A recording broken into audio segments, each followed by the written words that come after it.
ത്രിയേക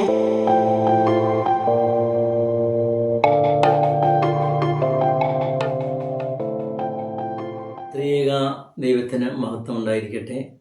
വീണ്ടും പ്രഭാതത്തിലേക്ക് അവർക്കും സ്വാഗതം. മത്തായിയുടെ സുവിശേഷം 3-ാം അധ്യായം അതിൻ്റെ 15-ാം വാക്യം. യേശു അവനോട്, ഇപ്പോൾ സമ്മതിക്കുക, ഇങ്ങനെ സകല നീതിയും നിവർത്തിക്കുന്നത് നമുക്ക് ഉചിതമെന്ന് ഉത്തരം പറഞ്ഞു. എന്നാറെ അവനെ സമ്മതിച്ചു. യേശു തമ്പുരാൻ യോഹന്നാൻ സ്നാപകൻ്റെ അടുത്ത് സ്നാനമേൽക്കുവാൻ വരുമ്പോൾ യോഹന്നാൻ സ്നാപകൻ യേശു തമ്പുരാനെ വിലക്കുന്നുണ്ട്. അപ്പോൾ യേശു തമ്പുരാൻ യോഹന്നാൻ സ്നാപകനോട് പറയുന്നതാണ്, ഇപ്പോൾ നീ ഇത് സമ്മതിക്കാം. സകല നീതിയും പൂർത്തീകരിക്കേണ്ടതിന് ഇങ്ങനെ ഒരു ചടങ്ങ്, ഇങ്ങനെ നിന്നിൽ നിന്ന് ഞാൻ സ്നാനമേൽക്കുന്നത് ആവശ്യമാണ്. അതുകൊണ്ട് നീ ഇപ്പോൾ സമ്മതിക്കണമെന്ന് പറയുമ്പോൾ യോഹന്നാൻ സ്നാപകൻ യേശുവിനെ സമ്മതിക്കുന്നതാണ് അവിടെ നമ്മൾ ഈ വാതിലൂടെ കാണുന്നത്. നമുക്കറിയാം, യോഹന്നാൻ സ്നാപകൻ വരുന്നത് യേശുമ്പുരാൻ്റെ മുന്നോടിയായി യേശുമ്പുരാൻ വഴിയൊരുക്കുവാനാണ്. ഈ യേശുമ്പുരാനേക്കാട്ടിൽ 6 മാസം മാത്രം പ്രായം കൂടുതലുള്ള ആളാണ് ഈ യോഹന്നാൻ സ്നാപകൻ. ഈ സക്കറിയ എലിസബത്ത് ദമ്പതികൾക്ക് വാർദ്ധക്യത്തിലുണ്ടായ മകനാണ് യോഹന്നാൻ സ്നാപകൻ. നമുക്കറിയാം, വളരെ പ്രാർത്ഥിച്ചിരുന്ന് ദൈവീയ വെളിപ്പെടുത്തലിലൂടെ കിട്ടിയ ഒരാളാണ് സക്കറിയ എലിസബത്ത് ദമ്പതികൾ കിട്ടിയ ആളാണ് ഈ യോഹന്നാൻ സ്നാപകൻ. എന്നാൽ വേദപുസ്തകം നമ്മൾ നോക്കുമ്പോൾ യോഹന്നാൻ സ്നാപകൻ്റെ ആ ജനനത്തിന് ശേഷം പിന്നെ നമ്മൾ യോഹന്നാൻ സ്നാപകനെ കാണുന്നത് തൻ്റെ 30-ാമത്തെ വയസ്സിൽ മരുഭൂമിയിലാണ്. ഇങ്ങനെ സ്വർഗരാജ്യം സമീപിച്ചിട്ട് മാനസാന്തരപ്പെടി എന്നൊരു പ്രസംഗകൻ്റെ രൂപത്തിലാണ് നമ്മൾ യോഹന്നാൻ സ്നാപകനെ കാണുന്നത്. നമുക്കറിയാം, യോഹന്നാൻ സ്നാപകന് ഒരു പൗരോഹിത്യ പാരമ്പര്യമുള്ള ഒരു കുടുംബത്തിൽ ജനിച്ച ആളാണ്. സക്കറിയ പുരോഹിതൻ, എലിസബത്ത്, ഇവർ രണ്ടുപേരും പൗരോഹിത്യ കുടുംബത്തിലുള്ളതാണ്. ഇവരുടെ കുടുംബവും പൗരോഹിത്യ കുടുംബമാണ്. അപ്പോൾ അങ്ങനെ ഒരു പൗരോഹിത്യ പാരമ്പര്യമുള്ള ഒരാൾ പുരോഹിതൻ്റെ വേഷമൊക്കെ ധരിച്ചാണ് നമ്മൾ കാണേണ്ടത്. എന്നാൽ യോഹന്നാൻ സ്നാപകൻ്റെ വസ്ത്രധാരണം ഒരു യഹൂദൻ്റെ വസ്ത്രധാരണമല്ല. അതുപോലെ ആഹാരക്രമവും ജീവിതചര്യവും ഒക്കെ ഈ യഹൂദന്മാരുടെ ആ രീതിയിലേ അല്ല. നമുക്കറിയാം, യോഹന്നാൻ സ്നാപകന് എൻ്റെ വസ്ത്രധാരണം എന്ന് പറയുന്നത് ഒട്ടകരോമം കൊണ്ടുള്ള ഉടുപ്പും അരയിൽ തോൽവാറുമായിരുന്നു. ഭക്ഷിക്കുന്നത് വെട്ടുക്കിളിയും കാട്ടുതേനുമായിരുന്നു. വെട്ടുക്കിളി എന്ന് പറയുന്നത് ജീവിയല്ല, ആ വിട്ടിൽ പോലെ ഇരിക്കുന്ന ജീവിയല്ല, അതൊരു കിഴങ്ങ്, ഖംസ എന്ന് പറയുന്ന ഒരു കിഴങ്ങാണെന്ന് പറയുന്നുണ്ട്. ഒരു പയറാണെന്നും പറയുന്നുണ്ട്. അപ്പം ഇതാണ് ഭക്ഷണരീതി. താമസിക്കുന്നത് ഗുഹകളിലാണ്. അതായത് ചാവുകളിൽ സമൂഹം AD 1-ാം നൂറ്റാണ്ടിൽ അന്നത്തെ വായനകളിലൊക്കെ നമുക്ക് കാണാൻ സാധിക്കും. ഒരു ജനസമൂഹം ഉണ്ടായിരുന്നു ഈ ചാവുകടലിൻ്റെ തീരത്ത്. അവരെ പറഞ്ഞ ചാവുകടൽ സമൂഹം എന്നാണ് പറഞ്ഞിരുന്നത്. അപ്പോൾ അവർ താമസിക്കുന്നത് ഈ ചാവുകടലിൻ്റെ ആ തീരങ്ങളിലുള്ള ഗുഹകളിലാണ്. നമുക്കറിയാം, ചാവുകടൽ സോദോം ഗോമോറയിൽ നിന്ന് വരുന്ന വെള്ളമാണ് അതിലുള്ളത്. അതായത് സൾഫറും ഗന്ധവും നിറഞ്ഞ വെള്ളം ഇതിലാണ് വന്ന് പതിക്കുന്നത്. അത് ചത്ത കടലാണ്. അവിടെ ഒന്നുമില്ല, മത്സ്യങ്ങളോ ഒരു ജീവജാലങ്ങളും ഇത് വളരുന്നില്ല. ചത്ത കടലാണ്, ചാവുകടലാണ്. ആ കടലിൻ്റെ തീരത്താണ് അവിടെ താമസിക്കുന്നത്. നമുക്കറിയാം, ഈ യഹൂദ പാരമ്പര്യത്തിൽ ഒരു യാഥാസ്ഥിക കുടുംബത്തിൽ പറഞ്ഞ യോഹന്നാൻ സ്നാപകൻ എന്തുകൊണ്ടാണ് ഇങ്ങനെ ഒരു വേഷം ധരിച്ച് ഈ ചാവുകടൽ സമൂഹത്തിനോട് ചേരുന്നത് എന്ന് ചോദിച്ചാൽ, അന്നത്തെ കാലത്ത് ഈ യഹൂദന്മാരുടെ ആ തെറ്റായ നടപടികൾ, തെറ്റായ നടപ്പ്, അവരുടെ ജീർണതകൾ, അവരുടെ പുഴുക്കുത്തുകൾ, അതിനോടൊക്കെ പ്രതിഷേധിച്ചുകൊണ്ട് സമർപ്പിതരായ കുറേ ചെറുപ്പക്കാർ ഇതിനെ എതിർത്തുകൊണ്ട് ഇവരിൽ നിന്നൊക്കെ അന്ന് പ്രാർത്ഥനയും അനുതാപവും മാത്രം ഉപവസിച്ചുകൊണ്ട് ഈ യഹൂദന്മാരുടെ നന്മയ്ക്ക് വേണ്ടി പ്രാർത്ഥിക്കുകയാണ്. അവരുടെ അനുതാപത്തിന് വേണ്ടി, അവരുടെ ഒരു തിരിച്ചറിവിന് വേണ്ടി ഒരു സമൂഹം പ്രാർത്ഥിക്കുകയാണ്. അവരെ മുഖത്ത് നോക്കി അവർ വിമർശിക്കുന്നത് കാണാം. അതുകൊണ്ടാണ് യോഹന്നാൻ സ്നാപകൻ സർപ്പസന്തതികൾ എന്നൊക്കെയാണ് യഹൂദന്മാരോട് പറയുന്നത്. അപ്പോൾ അങ്ങനെ വിമർശിക്കുന്ന ഒരു സമർപ്പിതരായ നാസിർ വ്രതക്കാരായ സന്യസ്തരായ ആൾക്കാരാണ് ഈ ചാവുകടൽ സമൂഹം. ആ ചാവുകടൽ സമൂഹത്തിൻ്റെ കൂടെയാണ് ഈ ചാവുകടലിൻ്റെ കരയ്ക്ക് ഈ മരുഭൂമിയിൽ വിജനമായ സ്ഥലത്ത് യോഹന്നാൻ സ്നാപകനും താമസിക്കുന്നത്. അപ്പോൾ അവിടെ പ്രാർത്ഥിച്ചുകൊണ്ട് അവർ മാനസാന്തരത്തിന് ഉള്ള ആഹ്വാനം ചെയ്യുക. അങ്ങനെ മാനസാന്തരപ്പെടുമ്പോൾ അനേകർ അവരുടെ അടുത്ത് വന്ന് കുറ്റം ഏറ്റുപറയുന്നുണ്ട്, സ്നാനമേൽക്കുന്നുണ്ട്. ആ സ്നാനവും ഇന്ന് നമ്മൾ കൊണ്ടു നടക്കുന്ന സ്നാനവും തമ്മിൽ ഒരുപാട് വ്യത്യാസമുണ്ട്.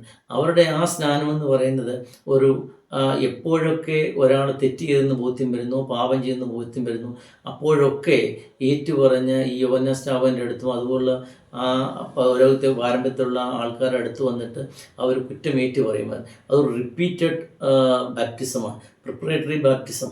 ആ ഒരു ചടങ്ങെന്ന് പറയുന്നത് ആവർത്തിച്ചുള്ളത്. അപ്പം അങ്ങനെ ആൾക്കാർ വന്നുകൊണ്ടിരിക്കും. അങ്ങനെ യഹൂദന്മാർ വരുമ്പോൾ അവരിങ്ങനെ എല്ലാവരും കാണിക്കാനായിട്ട് സ്നാനം വിളിക്കുന്നേ ഉള്ളൂ, പക്ഷെ അവർക്ക് മാനസാന്തരമില്ല. അതുകൊണ്ടാണ് അവരോട് സർപ്പസന്തതികളെ നിങ്ങൾ മാനസാന്തരത്തിലുള്ള ഫലം കായ്ക്കണമെന്ന് പറയുന്നത്. അതുകൊണ്ടാണ് ആൾക്കാരെ കാണിക്കാനായിട്ട്, ഞങ്ങളും ഇതുപോലെ സ്നാനമൊക്കെ കേൾക്കുന്നതെന്ന് കാണിക്കാനായിട്ട് വരുമ്പോഴാണ് അവരെയാണ് യോഹന്നാസ്നാപകൻ വിമർശിക്കുന്നത്. അപ്പം ഈ യോഹന്നാസ്നാപകന് അതുകൊണ്ടാണ് ധൈര്യമായിട്ട്, അവർ ആരെയും പേടിയില്ല. അവർ ഹെരോദാവിനെ രാജാവിൻ്റെ മുഖത്ത് നോക്കി പറയുകയാണ്, നീ ചെയ്യുന്നത് തെറ്റാണെന്ന് പറയുകയാണ്. സഹോദരൻ്റെ ഭാര്യയെ അവിഹിതമായി നീ വെച്ചുകൊണ്ടിരിക്കുന്നത് ശരിയല്ലെന്ന് പറയുന്നതുകൊണ്ടാണ് ഗളച്ഛേദം ചെയ്യേണ്ടി വരുന്നത്, രക്തസാക്ഷിത്വം വരിക്കേണ്ടി വരുന്നത്. അപ്പം അങ്ങനെ അനേകർ ഈ യോഹന്നാസ്നാപകൻ്റെ അടുത്തേക്ക് സ്നാനമേൽക്കുവാൻ വരുമ്പോൾ, കുറ്റമേറ്റു പറഞ്ഞ് മാനസാന്തരത്തിനായി സ്നാനത്തിന് വരുമ്പോൾ അതിൻ്റെ ഇടയിൽ ഈശ്വരനും വരികയാണ്. ഈശ്വരൻ വരുമ്പോൾ പെട്ടെന്ന് യോഹന്നാസ്നാപകന് മനസ്സിലായി, ഇതാ ലോകത്തിൻ്റെ പാപത്തെ വഹിക്കുന്ന കുഞ്ഞാണ്. ആ പാപമില്ലാത്തവൻ എൻ്റെ അടുത്ത് എന്താണ് സ്നാനമേൽക്കുവാൻ വരുന്നത്? അവനിൽ നിന്നാണ് ഞാൻ സ്നാനമേൽക്കേണ്ടത്. കാരണം യേശുവമ്പുരാൻ എന്ന് പറയുന്നത് സൃഷ്ടാവാണ്, ഈ യോഹന്നാസ്നാപകൻ സൃഷ്ടിയാണ്. ഒരു സൃഷ്ടാവിൻ്റെ അടുത്താണ്, സൃഷ്ടിയാണ് പോകുന്നത്. ഇവിടെ നേരെ തിരിച്ചു വരികയാണ്. അതായത് സൃഷ്ടിയുടെ അടുത്ത് സൃഷ്ടാവ് മാനസാന്തരം സ്നാനത്തിനായിട്ട് വരികയാണ്. അതുകൊണ്ടാണ് യോഹന്നാസ്നാപകൻ യേശുവമ്പുരാനെ വിലക്കുകയാണ്, ഞാൻ നിന്നിൽ നിന്നാണ് സ്നാനം ഏൽക്കേണ്ടത്, അല്ലാതെ നീ എന്നിൽ നിന്നല്ല സ്നാനം ഏൽക്കേണ്ടതെന്ന് പറയുമ്പോഴാണ് ഈ യേശുവമ്പുരാൻ പറയുന്നത്, ഇപ്പോൾ നീ സമ്മതിക്കാം. കാരണം ഇത് പ്രവചനത്തിൻ്റെ പൂർത്തീകരണമാണ്. സകല നീതിയും പൂർത്തിയാകുവാനായിട്ട് ഇത് സംഭവിച്ചേ പറ്റൂ, നീ എനിക്ക് സ്നാനം തന്നേ പറ്റൂ എന്ന് നിർബന്ധിക്കുമ്പോഴാണ് യോഹന്നാസ്നാപകൻ യേശുവിന് സ്നാനം കൊടുക്കുന്നത്. അങ്ങനെ സ്നാനമേറ്റ് യോർദാനിൽ നിന്ന് കയറുമ്പോൾ അപ്പോൾ അവിടെ ആകാശം പിളരുന്നത് കാണാം. അത് കഴിഞ്ഞ് ആത്മാവ് പ്രാവ് പോലെ യേശുവമ്പുരാൻ്റെ മേൽ വരുന്നത് നമ്മൾ കാണുവാൻ സാധിക്കും. അതായത് എപ്പോഴൊക്കെ ഈ പിതാവാൻ ദൈവം ചരിത്രത്തിൽ ഇടപെടുമ്പോൾ അത്യപൂർവമായി ചില ലക്ഷണങ്ങൾ പ്രകൃതിയിൽ കാണാൻ പറ്റും. അവിടെ എപ്പോഴൊക്കെ പഴയ നിയമത്തിൽ ഈ പിതാവാൻ ദൈവം ചരിത്രത്തിൽ ഇടപെടുന്നു, അപ്പോഴൊക്കെ ഇതുപോലെ ഇരമ്പൽ ശബ്ദം, ആകാശം പിളർക്കുന്നതൊക്കെ നമുക്ക് കാണുവാൻ കഴിയും. ഇവിടെയും ഇതുപോലെ ഒരു ചരിത്ര നിമിഷമാണ്. ഈ ചരിത്ര നിമിഷത്തിൽ ഈ അവിടുന്ന് ആത്മാവ് പ്രാവ് പോലെ യേശുവമ്പുരാന്മേൽ വരുമ്പോൾ ദൈവം തന്നെ പറയുകയാണ്, ഇവൻ എൻ്റെ പ്രിയപുത്രൻ, ഇവനിൽ ഞാൻ പ്രസാദിച്ചിരിക്കുന്നു എന്ന് പറയുകയാണ്. അതൊരു ചരിത്ര നിമിഷമാണ്, അതായത് ഒരു പ്രവചന പൂർത്തീകരണമാണ്. നമുക്കറിയാം, ഈ ഗബ്രിയേൽ മാലാഖ കന്യാമറിയത്തിൻ്റെ അടുത്ത് പറയുന്നുണ്ട്, നിന്നിൽ ജനിക്കുന്ന അത്യുന്നതന പുത്രനാണ്, നീ പരിശുദ്ധാത്മാവിനാൽ ഗർഭിണിയാവും, നിന്നിൽ ജനിക്കുന്നവൻ, നിന്നിൽ നിന്ന് പുറപ്പെടുന്നവൻ അത്യുന്നതൻ്റെ പുത്രൻ, ദൈവപുത്രനാണെന്ന് പറയുക. അപ്പം അവിടെ ഈ ഗബ്രിയേൽ മാലാഖ പറയുമ്പോൾ കന്യാമറിയം മാത്രമേ കേൾക്കുന്നുള്ളൂ. ഇന്ന് ദൈവം തമ്പുരാൻ തന്നെ ലോകത്തോട് വിളിച്ചു പറയുകയാണ്, ഇതാ ഇവൻ എൻ്റെ പ്രിയപുത്രൻ, ഇവൻ ദൈവപുത്രനാണ്, ഇവൻ ലോകരക്ഷകനാണ് എന്ന് യേശുവമ്പുരാനെ കുറിച്ച് പിതാവാൻ ദൈവം തന്നെ സാക്ഷ്യപ്പെടുത്തുകയാണ്, പറയുകയാണ്. അപ്പോൾ അവിടെ എന്നിട്ട് പറയുകയാണ്, ഇവന് നിങ്ങളും ചെവി കൊടുക്കണം എന്നൊരു അർത്ഥം അവിടെ വരിക. അപ്പം ദൈവം തമ്പുരാൻ തന്നെ പറയുന്ന ഒരു ചരിത്ര നിമിഷമാണ്, ആ ഒരു പ്രവചന പൂർത്തീകരണമാണ്. രണ്ടാമത് അവിടെ ഒരു യുഗം അവസാനിക്കുകയാണ്. അതായത് നമുക്കറിയാം, യോഹന്നാസ്നാപകന് ഈ ലോകത്തിലേക്ക് വന്ന് യേശുവമ്പുരാൻ വഴിയൊരുക്കുവാനാണ്. തൻ്റെ നിയോഗം അവിടെ പൂർത്തീകരിക്കുകയാണ്, തൻ്റെ ഉത്തരവാദിത്വം അവിടെ പൂർത്തീകരിച്ചിട്ട് പഴയ നിയമത്തിൻ്റെ വക്താവായ യോഹന്നാസ്നാപകൻ പുതിയ നിയമത്തിൻ്റെ വക്താവായ യേശുവമ്പുരാന് തൻ്റെ ഉത്തരവാദിത്തങ്ങൾ, നിയോഗങ്ങൾ കൈമാറുകയാണ്. അവിടെ ഒരു പുതിയ യുഗം തുടങ്ങുകയാണ്. തൻ്റെ ഒരു ഹാൻഡ് ടേക്കിംഗ് ഓവർ ചടങ്ങാണ് അവിടെ നടക്കുന്നത്. തൻ്റെ ബാറ്റൺ കൈമാറുകയാണ്. തൻ്റെ ദീപശിഖ, പുതിയ നിയമത്തിലുള്ള ആ ദീപശിഖ യേശുവമ്പുരാന് കൈമാറുകയാണ്. അപ്പോൾ അതുകൊണ്ട് ചരിത്ര നിമിഷം അവിടെ പിറകുകയാണ്. അതുകൊണ്ടാണ് ഈ യേശുവമ്പുരാൻ പറയുന്നത്, ഇപ്പോൾ നീ സമ്മതിക്കണം. അങ്ങനെ ദൈവം തമ്പുരാൻ യോഹന്നാസ്നാപകനാൽ യേശുവമ്പുരാൻ സ്നാനമേൽക്കുക. പ്രിയമുള്ളവരെ, നമ്മൾ ഈ വേദഭാഗങ്ങളൊക്കെ വായിക്കുമ്പോൾ നമുക്കറിയാം, ഈ വേദപുസ്തകങ്ങളൊക്കെ വായിക്കുമ്പോൾ മാലാഖി പ്രവചനത്തിന് ശേഷം നിലച്ചുപോയ പ്രവചനപരം ഈ വേദഭാഗങ്ങളിലൊക്കെ നമ്മൾ വായിച്ചു കഴിയുമ്പോൾ പുതിയ കുറേ ദൈവികമായ വെളിപ്പെടുത്തൽ അവിടെ നടക്കുകയാണ്. പുരോഹിതനായ സക്കറിയ പുരോഹിതനിലൂടെ, അത് കഴിഞ്ഞ് കന്യാമറിയത്തിലൂടെ, യോസഫിലൂടെ ഒക്കെ ഈ ദൈവിക വെളിപ്പെടുത്തൽ ഇവിടെ വന്ന് കർത്താവിൻ്റെ ഈ മാമോദിസ ആകുമ്പം ആ ദൈവിക വെളിപ്പെടുത്തലുകൾക്ക് ഒരു പൂർത്തീകരണം വരികയാണ്, ഒരു പൂർണ്ണത വരിക. അവിടെ പൂർണ്ണത വന്നിട്ട് നമ്മളോട് പറയുകയാണ്, ഇവൻ എൻ്റെ പ്രിയപുത്രൻ, ഇവന് ചെവി കൊടുക്കണമെന്ന് നമ്മളോടൊരു ആഹ്വാനം ചെയ്യുകയാണ്. ഈ വേദപുസ്തകം പഠിപ്പിക്കുന്ന സഭയും നമ്മളെ പറയുകയാണ്, ഈ യേശു തമ്പുരാൻ ദൈവപുത്രനാണ്, ലോകരക്ഷകനാണ്, അവനായി നമ്മൾ ചെവി കൊടുക്കേണ്ടതെന്ന ഒരു സന്ദേശം, ഒരു ആഹ്വാനം നമ്മളോട് ചെയ്യുക. പ്രിയമുള്ളവരെ, നമ്മളും നമ്മുടെ വരും തലമുറ കൈമാറുവാനുള്ളത് ഇതാണ്.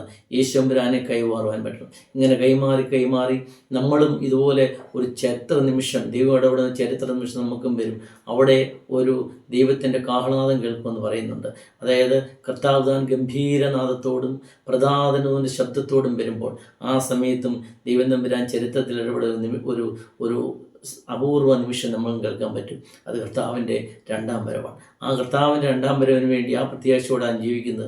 യോഹന്നാൻ സ്നാപകൻ എങ്ങനെ കർത്താവിന് വഴിയൊരുക്കിയോ, അതുപോലെ തന്നെ കർത്താവിൻ്റെ രണ്ടാമത്തെ വരവിൽ നമ്മൾ വഴിയൊരുക്കാം. നമ്മുടെ ഉത്തരവാദിത്തങ്ങൾ നമ്മുടെ വരും തലമുറയ്ക്ക്, നമ്മുടെ മക്കൾക്ക് കൈമാറാം. ആ യേശുവിനെ കൈമാറിക്കൊണ്ട് നമ്മളും ഈ വഴിയൊരുക്കലിന്, ഈ നിയോഗത്തിന് നമുക്കും സാക്ഷിയാകാം. അതിന് ദൈവത്തിൻ്റെ പരിശുദ്ധാത്മ സഹായിക്കട്ടെ എന്ന് പ്രാർത്ഥിക്കുന്നു. ദൈവം നമ്മെ സമർത്ഥമായി അനുഗ്രഹിക്കട്ടെ.